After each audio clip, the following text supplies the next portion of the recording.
ఒక గుర్రం పగలంతా పనిచేసి తన కొట్టానికి ఈవినింగ్ తిరిగి వస్తుంది. ఈ రోజు చాలా కష్టపడ్డా అండ్ బాగా అలసిపోయా కూడా కొంచెం సేపు రెస్ట్ తీసుకుందాం అనుకుంటుంది. అంతలోపు గుర్రాన్ని కలవడానికి ఒక పిల్లి వస్తుంది. గుర్రం ఆ పిల్లితో క్యాజువల్ గా మాట్లాడుతూ రేపటి నుంచి కొంచెం తక్కువగా పనిచేస్తా అబ్బా, చాలా అలసిపోతున్నా, రేపు కొంచెం రెస్ట్ తీసుకుంటా అని చెప్తుంది. ఇది విన్న పిల్లి ఆవు దగ్గరికి వెళ్లి ఇలా చెప్తుంది, గుర్రం ఇక్కడ ఉండాలనుకుంటలేదంట, యజమాని చాలా కష్టపెడుతున్నాడంట అండ్ ఇబ్బంది కూడా పెడుతున్నాడంట. ఇది విన్న ఆవు మేక దగ్గరికి వెళ్లి ఇలా చెప్తుంది, గుర్రం ఇక్కడి నుంచి వెళ్లిపోవాలనుకుంటుంది, యజమాని దాన్ని దారుణంగా కొడుతున్నాడంట అండ్ పాపం తినడానికి కూడా ఏం పెట్టట్లేదంట. ఇది విన్న మేక వెళ్లి కుందేలుతో ఇలా చెప్తుంది, గుర్రంకి ఇక్కడ ఉండడం ఇష్టం లేదంట అండ్ యజమాని కోడాతో కొడుతున్నాడంట అండ్ తిండి కూడా పెట్టరంట అండ్ అందరి పని దాంతోనే చేయిస్తున్నాడంట.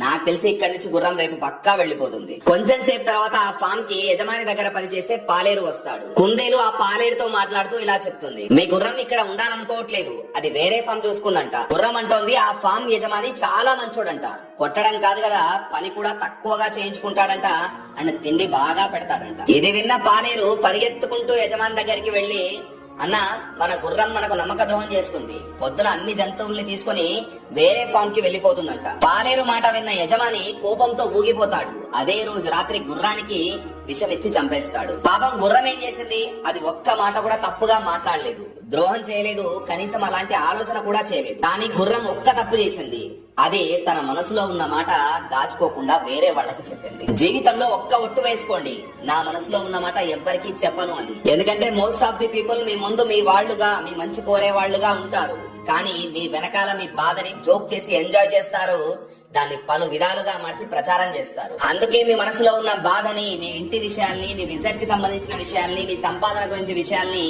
ఎవ్వరితో ఎప్పటికీ షేర్ చేయకండి.